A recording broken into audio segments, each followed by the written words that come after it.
fruto do Espírito. Como é que está sendo até aqui? Tem amor por aí, amém? Amém. Aleluia. E sobre alegria, cantou mais nessa última semana? Começar a cantar demais em casa, capaz de o cônjuge pedir para cantar na rádio. Eu sei, poxa, será que eu estou famoso assim? Né? A pastora Dilson contou essa piadinha semana passada. Não, é que daí dá para mudar de estação. Mas Deus não se cansa de ouvir a sua voz e a sua expressão de gratidão. A verdade é que se o Espírito Santo encontra liberdade nas nossas vidas, ele produz o fruto do Espírito Santo em nós. Também é interessante você observar que há uma parte que é sua, que é minha nesse processo. Se o Espírito Santo tem espaço na minha vida, se eu me alimento da palavra de Deus, se eu me alimento na minha vida de intimidade com Ele, o amor de Deus vai sendo derramado sobre mim. E então eu tenho a fonte do amor morando em mim. E agora eu preciso fazer a minha parte, que é compartilhar este amor. É verdade, preciso estar atento às ervas daninhas, que possam estar atrapalhando este florescer do amor de Deus sobre nós. Com a vida cheia do Espírito Santo, a alegria do céu é uma realidade sobre nós, e nós precisamos também compartilhar esta alegria. Por isso, o que eu tenho para dizer a você é o seguinte: aquilo que eu compartilho se multiplica, mas aquilo que eu retenho se perde.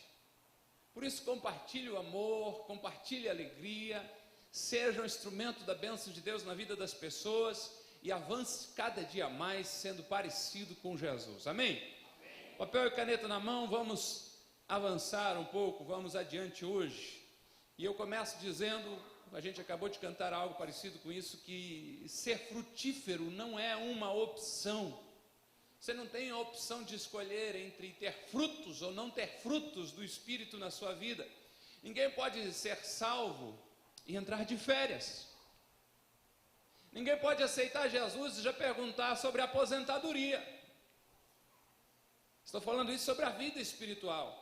A Bíblia diz que nós somos salvos para as boas obras. As boas obras não salvam, é verdade, a salvação é pela fé em Jesus Cristo, nosso Senhor, mas quando confessamos o Filho de Deus como nosso Senhor e como nosso Salvador, recebemos a missão de gerar frutos. Não cumprir essa missão, com certeza é algo muito perigoso. Olha o que Jesus diz em João 15: eu sou a videira verdadeira e meu Pai é o agricultor. Todo ramo que estando em mim não dá fruto, ele corta. Jesus disse que é o Pai que cuida da árvore, que é Ele. Eu sou a videira e o Pai é o agricultor. Ele disse que esta videira, além de ser verdadeira, é cuidada pelo Pai. E o Pai, como agricultor, cuida da vida de Jesus e cuida dos ramos que somos nós. Então, tanto Jesus como cada ramo, cada um dos filhos de Deus estão sob os cuidados do Pai. O complicado aqui é Jesus que está dizendo, eu creio que você não vai questionar isso, é que se não houver frutos, o Pai desconecta do ramo principal que é Jesus. Todo ramo que estando em mim não dá fruto, ele corta. Não sei se você já tinha parado para pensar sobre isso. Quantas pessoas às vezes entram naquela situação, dizem, eu não quero fazer nada, eu não quero me envolver com nada. A bem da verdade, não é aqui na celebração, o lugar em que a gente consegue ser mais frutífero, não é na reunião da comunidade de fé que você consegue ser tão frutífero. Você é frutífero ou é chamado para ser na escola, no trabalho, na família. Mas não é uma opção, somos chamados para sermos frutíferos. Somos chamados para que na nossa vida seja encontrado essas características do fruto do Espírito Santo em nós. John Blanchard disse o seguinte: uma pessoa infrutífera não é um cristão que falhou, mas um falso cristão, em outras palavras, de fato nunca foi cristão.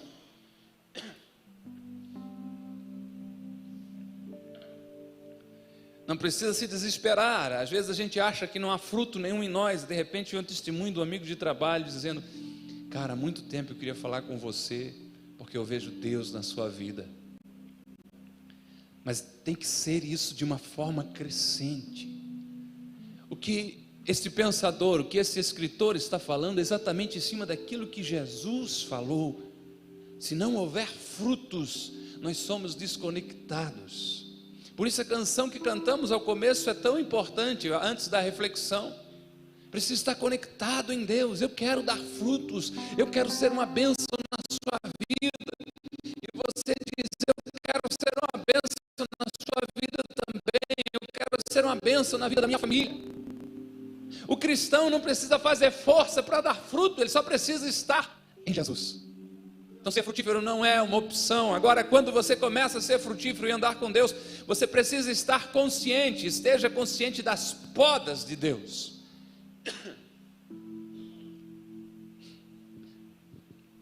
A vida ligada em Jesus com certeza não é só um mar de rosa. Crente passa os problemas, aquela ideia de convidar vocês dizendo: vem para Jesus e os seus problemas acabaram.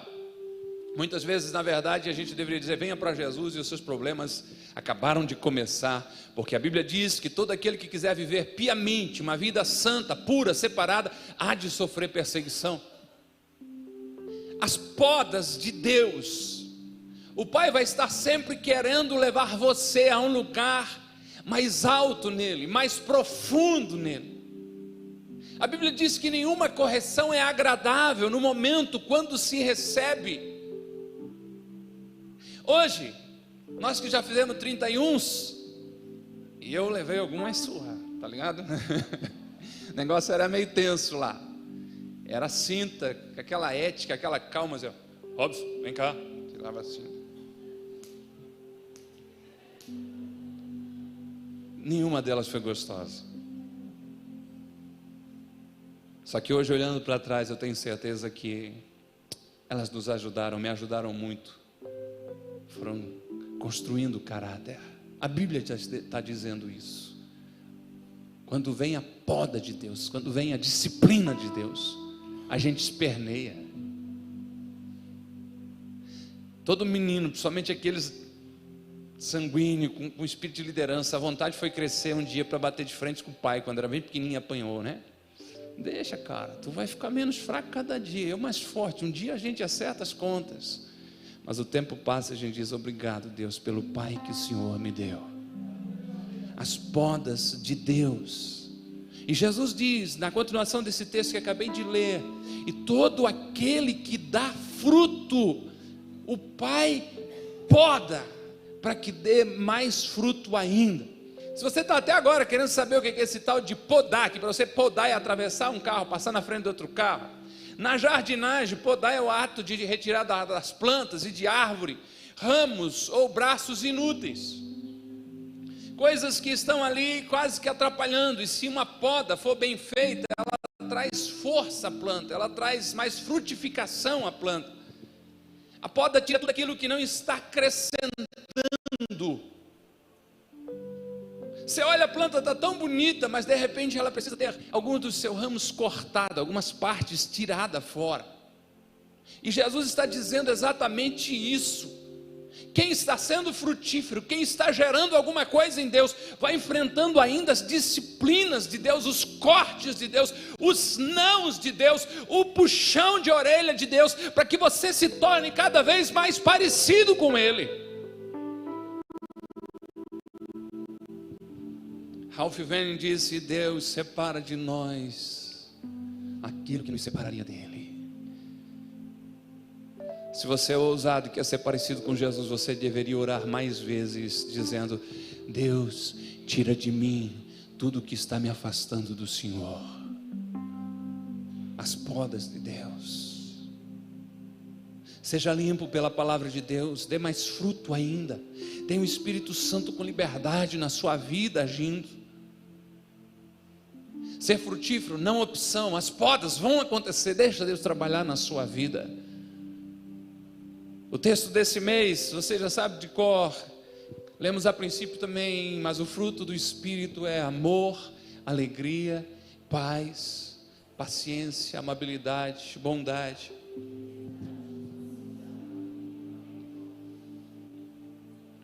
Creio que você já decorou. Hoje nós vamos conversar um pouquinho sobre a paz.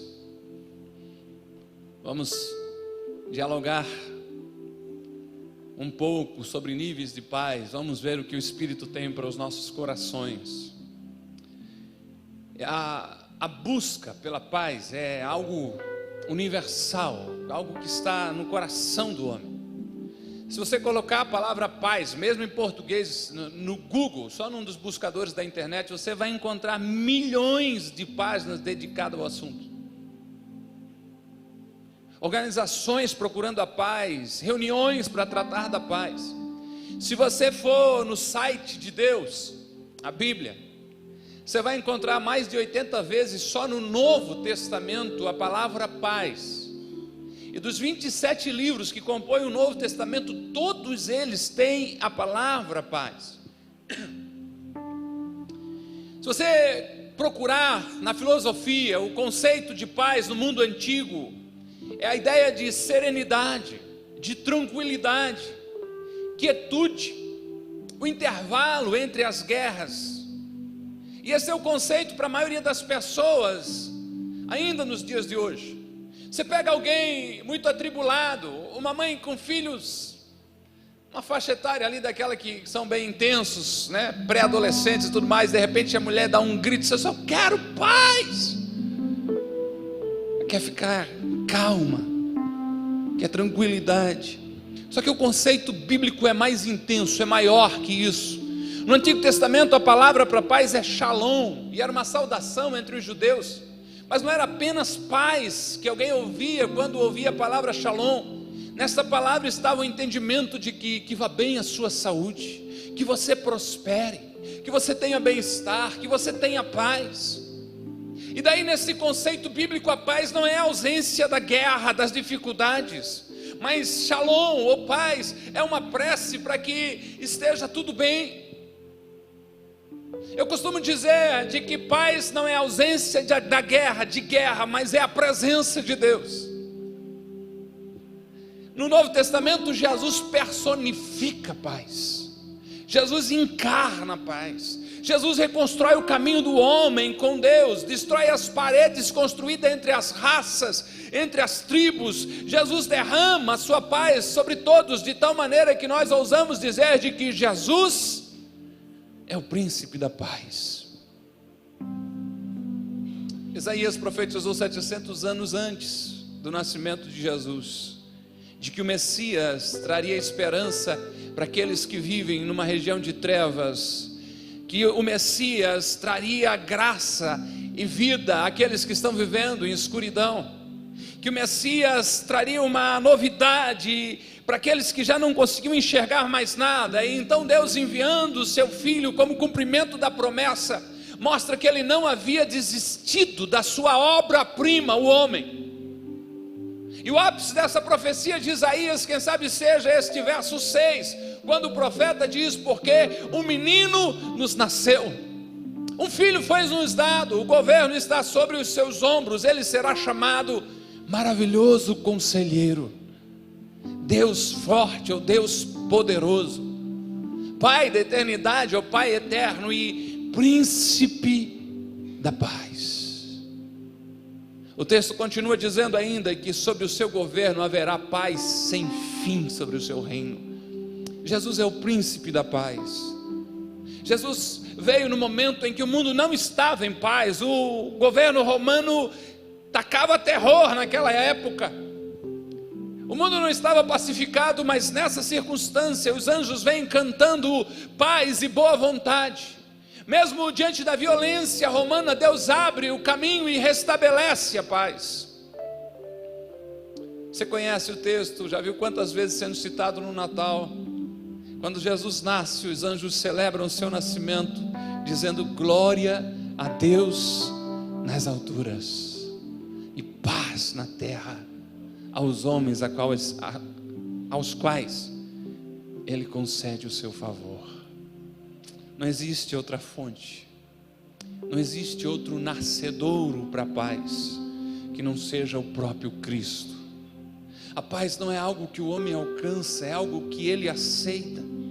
A paz é algo que Deus dá e não que o homem cria. Paz não é algo que você vai alcançar na força do seu braço, mas sim na sua dependência em Deus. Jesus disse para os seus discípulos, João 14, dizendo: deixo a paz a vocês, a minha paz eu dou a vocês. Eu não dou como o mundo dá, não se turbe o seu coração, nem tenham medo. A paz vem através de um relacionamento profundo com Jesus. A paz vem quando nós entendemos que somos reconectados com Deus através da morte e do sacrifício de Jesus Cristo. Nós não podemos desfrutar da paz sem um relacionamento com Jesus Cristo como nosso Senhor e nosso Salvador. Nos próximos minutos eu quero conversar com você sobre como através de Jesus nós desfrutamos 3 níveis de paz. Eu vou falar um pouquinho de cada um desses níveis de paz. Nós desfrutamos a paz primeiro com Deus, nós desfrutamos a paz conosco mesmo, e nós desfrutamos paz uns com os outros. Esta é a bênção alcançada através do sacrifício de Jesus Cristo. Este é o fruto do Espírito gerado na sua vida. E eu começo conversando com vocês, falando a vocês sobre a paz com Deus. A paz que você desfruta em Deus. Esse nível é o nível mais intenso, mais profundo. Se ele não for o primeiro, nenhum dos outros é alcançado. A menos que a nossa relação com Deus seja correta, nenhuma paz será possível. O nosso relacionamento com o Pai Celestial só vem através de Jesus Cristo. É Ele que nos oferece o perdão dos pecados. Olhe Romanos 5, verso 1, quando o apóstolo Paulo diz: tendo sido, pois, justificados pela fé. 2 telas à frente, por favor. Temos paz com Deus, por nosso Senhor Jesus Cristo. Você foi justificado. Por causa do pecado, o homem está em guerra contra Deus. Por causa do pecado, o homem se desviou do seu propósito original. A palavra de Deus diz que os homens se tornaram mais amantes dos prazeres do que amigos de Deus. Desde que o homem, Adão, o primeiro homem, foi expulso do paraíso porque pecou e colocado à entrada do jardim um guardião celestial para que ele não voltasse, todos os homens estão condenados à eternidade sem Deus. Mas vem Jesus, e através da sua fé no Filho de Deus, mas Deus envia seu Filho, que morre por mim e por você, e através desta entrega, a Bíblia diz que você é justificado. O que é isso? A justiça de Deus é colocada sobre mim e sobre você. O caráter de Jesus está à sua disposição pelo Espírito Santo que veio morar em você. Deus olha para a sua vida, para a minha vida manchada pelo pecado e diz: você está condenado. Mas a partir do momento que eu creio em Jesus, Ele olha outra vez para nossas vidas, mas não vê o meu pecado, o seu pecado, mas vê o sangue do seu precioso Filho que morreu por nós naquela cruz. E é por isso que Paulo diz: tendo sido justificados pela fé. O Rob cerrou. Pai, eu assumo o lugar dele. Jesus me justificou. Eu tenho agora paz com Deus, por nosso Senhor Jesus Cristo. Se eu tenho paz com Deus, eu fui religado com o Pai. Eu desfruto de plena paz. Deus, por algumas vezes na Escritura, é chamado de o Deus da paz. E se você tem paz com Deus, agora você pode ter paz consigo mesmo. Agora você pode desfrutar de paz. E aqui não é uma vida ausente de problemas, não, mas sim a convicção de que Deus está no controle dos nossos dias. É preciso entender a paz de Deus, a paz de Deus gerada no nosso interior, gerando aquela paz interior, a paz consigo mesmo. Preste atenção, como se fosse o amortecedor de um carro. O amortecedor de um carro não tira os buracos da estrada. O amortecedor de um carro não arranca as pedras pontudas do caminho, mas permite que quando você passa sobre eles, o impacto deles sobre você seja menor, porque ele amorteceu isso. A paz de Deus também não nos isenta de problemas, não nos livra de dias de dificuldade, mas a paz de Deus permita que a gente continue avançando e viajando na nossa jornada até os céus, apesar das dificuldades, desfrutando a paz do Senhor sobre o nosso coração, desfrutando segurança e alegria. Eu creio que é isso que Isaías disse quando escreveu em Isaías 23: tu guardarás em perfeita paz todos que confiam em ti, aqueles cujos propósitos estão firmes em ti. A paz de Deus vai amortecendo a nossa vida, e a gente sabe que tem desafios, mas continua dizendo: vai dar certo em nome de Jesus, o Senhor vai me ajudar em nome de Jesus. Propósito firme no Senhor, desejo de agradar a Ele, uma vida guiada pela sua palavra, confiança no Senhor. Isso é caminho para desfrutar dessa perfeita paz. Confie no Senhor, confie nas suas promessas. Obedeça a sua palavra e você terá paz interior.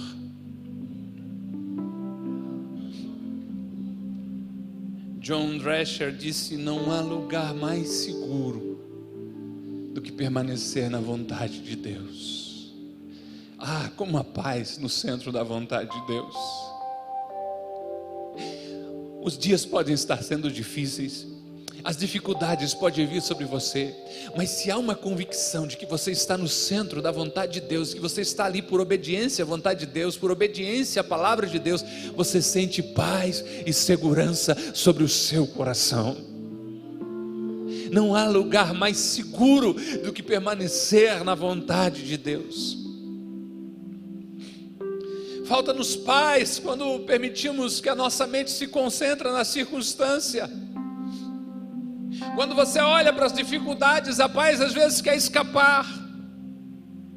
Isso acontece porque quando a gente olha para uma situação difícil, quando a mente se fixa num problema inesperado, ao invés de nós confiarmos na soberania de Deus, de mantermos a nossa confiança no Pai, a gente duvida do cuidado de Deus. A consequência é lógico, se é Ele que dá paz, quando eu começo a não acreditar no cuidado dEle, a paz se afasta de mim. Marque algo no seu coração nessa noite. Deus sabe todas as coisas. O Senhor disse que sabe a conta dos nossos fios de cabelo, nenhum fio cai sem a sua permissão. Esse é o contexto correto. A Bíblia diz que uma folha de árvore não cai sem a direção, sem o propósito, sem a consciência de Deus. O salmista disse que o Senhor sabe a conta de todos os seus dias, antes que nenhum deles existia. Deus sabe tudo, Deus conhece o fim desde o princípio. Deus sabe todas as coisas, Ele tem o controle de tudo. Por isso descanse nele e viva em paz. Se algo lhe roubando a paz, se algo tirando a sua paz, cuidado. Há um texto de Paulo que me chama sempre muito a atenção. Ele diz que a paz de Deus, Colossenses 3,15, seja o juiz, o árbitro do seu coração, em seu coração, visto que vocês foram chamados para viver em paz como membros de um só corpo, e sejam agradecidos. Que a paz de Cristo seja o juiz no seu coração. Você vai fazer algo, a paz faltou, a mente ficou agitada, dê um passo atrás. vai tomar uma atitude, de repente a paz sumiu do seu coração. Volte, desfaça o negócio, reveja toda a situação. Que a paz de Cristo seja o juiz no seu coração. Enquanto ela está ali trazendo paz, é sinal de que o Senhor está aprovando a sua jornada com Ele. Eu preciso trazer um outro versículo, ainda sobre a paz consigo mesmo. Quando os buracos da estrada aumentarem, quando a estrada ficar um pouco mais pedregosa, cheia de pedra, fica mais barato, né? Quando ficar mais difícil avançar, não tenha medo, intensifique as suas orações.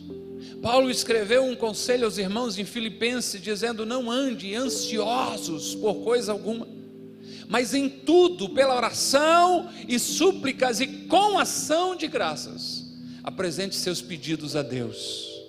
E quando você faz isso, olha a continuação, tem um E de ligação aqui entre a oração contra a ansiedade, colocando tudo diante de Deus, e o que vem agora, e a paz de Deus, que excede todo o entendimento, guardará o coração e a mente de vocês em Cristo Jesus. Ore mais. Você pode não conseguir entender tudo, mas com certeza consegue desfrutar de paz nos sentimentos, nas emoções, nos pensamentos. E a paz de Deus, que vai além do que você consegue entender. Você não pode ser guiado pelas circunstâncias. Você não pode ser guiado pelas notícias, pelo que você acha. Não faça isso. Seja guiado, seja guiada pela palavra de Deus. Ela tem promessas maravilhosas de um Pai amoroso. Ela tem declarações poderosas de um Pai que nos ama muito e proveu todas as coisas para nós. Se existe algo que centenas de pessoas, quem sabe milhares, têm enfrentado dificuldade, é dormir à noite. Se toma ansiolítico, se toma calmantes, mas o salmista diz que não enfrentava nada disso. No Salmo 4, verso 8, ele disse: em paz me deito e logo adormeço, pois só Tu, Senhor, me fazes viver em segurança. Eu creio que Deus deu inteligência para o homem. Eu não tenho nada contra os remédios, mas você já orou antes de dormir? Já pediu a proteção de Deus? Quem sabe declarar antes de dormir com fé, não como a repetição de uma reza, mas com ousadia e fé: em paz me deito, olha, e logo durmo, logo adormeço, pois só Tu, Senhor, só Tu, Senhor, só Tu, Senhor, me fazes viver em segurança. Viva uma vida cheia de paz. Viva uma vida totalmente com paz interior que o Espírito Santo de Deus pode dar a você. Eu estou encaminhando-me para uma conclusão. O terceiro nível que eu quero falar é a paz com os outros, a paz com o próximo. Quando eu estou em paz com Deus, eu posso estar em paz comigo mesmo, e desta maneira, e somente então, eu posso ter paz com os outros. Deus nos deu a paz através de Cristo. Nós temos paz interior porque Ele limpou a nossa consciência manchada pelo pecado. O Senhor declara que não lembra mais dos nossos pecados e os lançou no mar do esquecimento. Pensa, pecado confessado é pecado apagado. Nós temos paz com os outros porque Cristo removeu todas as paredes de separação entre os homens. A paz ao próximo agora se torna um mandamento, porque assim como recebemos o perdão de Deus, precisamos ofertar o perdão de Deus e reconstruir o caminho da paz. Olha o texto de Hebreus 12: esforcem-se para viver em paz com quem é gente legal.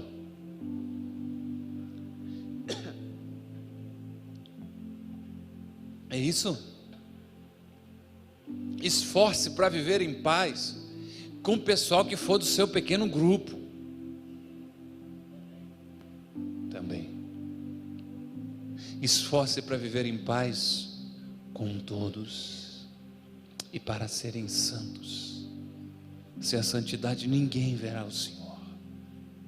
Quando Paulo escreve aos Romanos, ele volta a falar sobre esse esforço. Ele diz: esforce para promover tudo quanto leva a paz. Estamos falando de pessoas espirituais, homens e mulheres de Deus, que têm o fruto do Espírito Santo, amém? O homem natural simplesmente vai dizer: não dá para ter paz com eles, pastor, eles pensam diferente. O homem e a mulher de Deus se pergunta: o que podemos fazer para exercitar o ministério da reconciliação, de levar essas pessoas a Deus? O que podemos fazer para promover a paz? Como podemos aproximar as pessoas? O que podemos fazer para edificar o amor? Esforce para viver em paz. Jesus traz uma declaração de bênção sobre os pacificadores. Quando ele está no Sermão do Monte, em Mateus 5, ele diz: felizes os que promovem a paz, pois serão chamados filhos de Deus. Bem-aventurados pacificadores, porque eles serão chamados filhos de Deus. Aqueles que trabalham pela paz, aqueles que lutam pela reconciliação entre os homens, são chamados de filhos de Deus, ou seja, estão imitando o caráter do seu pai. Richard Baxter, um escritor do século 17, diz: aquele que não é filho da paz não é filho de Deus. Tem filhos e filhas da paz aqui nessa noite? Oh, glória a Deus. Como é que está a paz consigo mesmo? Você tem desfrutado de paz? Você já pediu perdão a Deus dos seus pecados? Se arrependeu? Se isso já aconteceu, ei, você é livre. A Bíblia diz que nenhuma condenação há em Cristo Jesus. A sua mente é livre em Cristo Jesus. Viva na paz. Deixe o Espírito Santo gerar o fruto em você.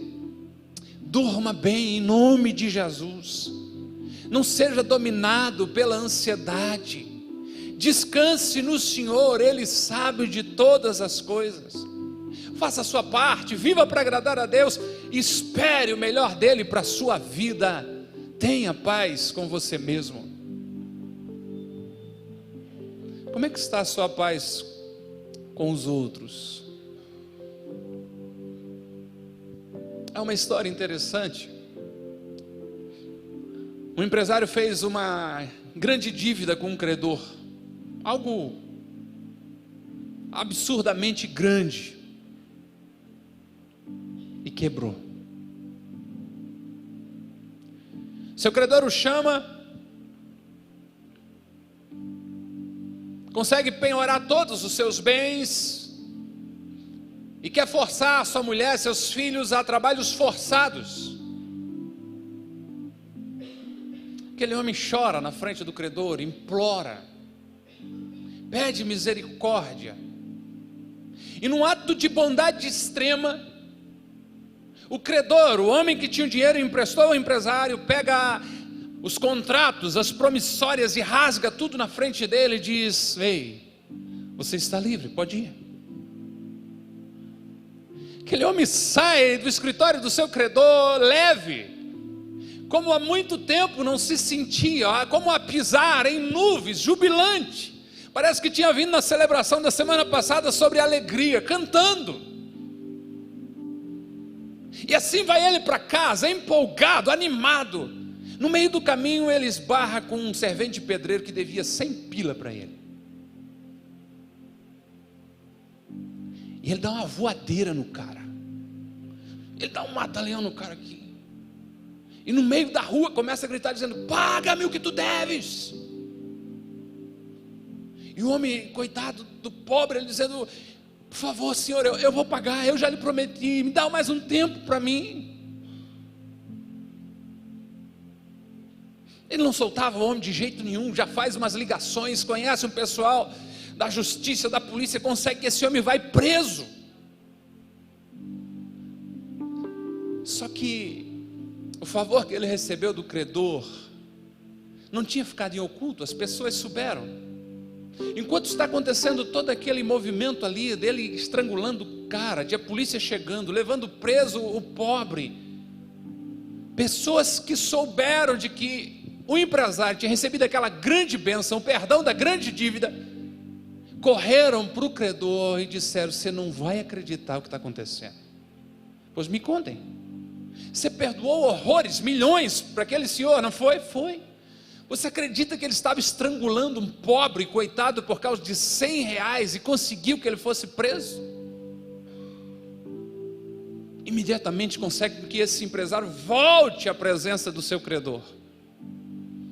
E ele diz: o que você foi fazer, cara? Lhe perdoei uma dívida impagável, lhe dei liberdade, nova chance para você viver, você está lá maltratando uma pessoa por causa de R$100, pois agora você vai ficar de castigo aqui, até preso, até você conseguir pagar tudo que me deve. Você acha que eu inventei essa história?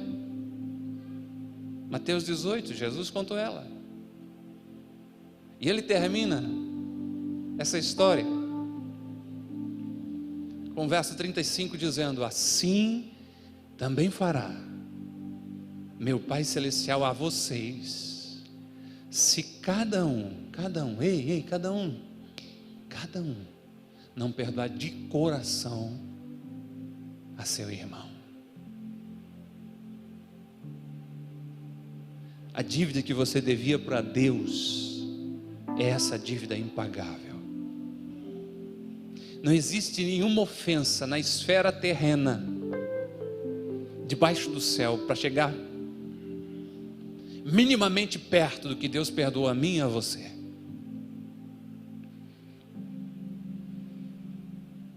Deus pode ter te trazido aqui só por causa disso. Você carrega um saco de lixo com um monte de mágoa com respeito a alguém e você diz: eu não o perdoo. Eu tenho uma notícia triste para você. Na verdade, não preciso dar para você, você pode ler, são palavras do Filho de Deus, Jesus Cristo, e nenhuma das suas palavras caiu por terra, essa também não vai cair. Você precisa estabelecer a paz com as pessoas. Perdoe, reconstrua o caminho da paz. Pastor, é porque você não sabe o que me fizeram. Eu não sei, é possível que tenha sido muito ruim, mas você sabe o que fizeram por Jesus. Cuspiram em seu rosto, esbofetearam, colocaram uma coroa de espinhos sobre ele, o açoitaram, o despiram, o pregaram na cruz, o trataram como criminoso, e tudo isso foi por sua culpa e por minha culpa. E tudo que ele exige é: retribua esse amor, retribua esse perdão, reparta essa paz. Como é que está a paz com os outros?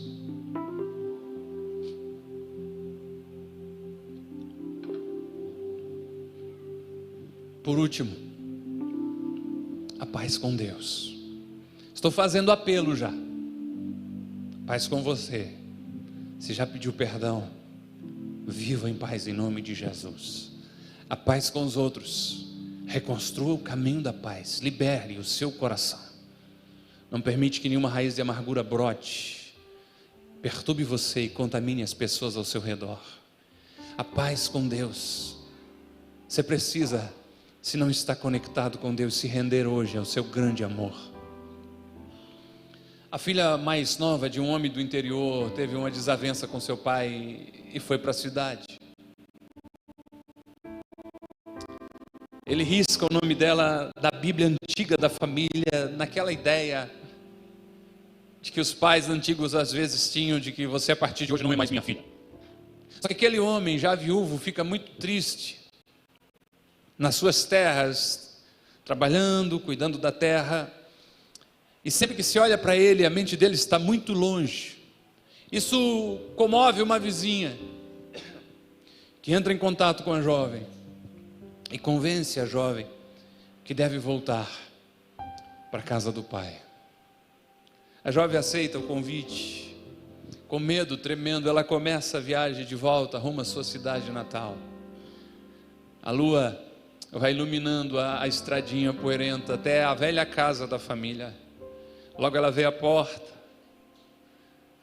lá de uma janela, uma luz acesa indicando que havia alguém na cozinha.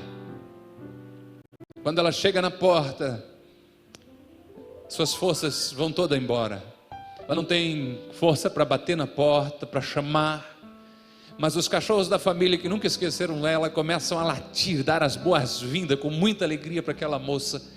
Ela está em pé pelo lado de fora da porta e já começa a ouvir o barulho, como que de alguém procurando o trinco da porta. E de repente a porta se abre e o seu velho pai surge. Ela não consegue dizer nada, não tem força, mas grita: pai! E o pai abraça com todas as forças e começa a murmurar sobre ela as suas bênçãos e a felicidade de ter outra vez a sua filha de volta a casa.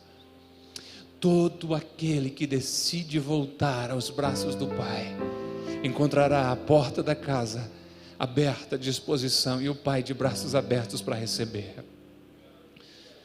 Pode ser que eu não conheça a sua história, mas Deus conhece. E pode ser que o Senhor te trouxe aqui com esse propósito de fazer as pazes com Ele, através do sangue e do sacrifício de Jesus Cristo. Esteja em pé por bondade, em nome de Jesus.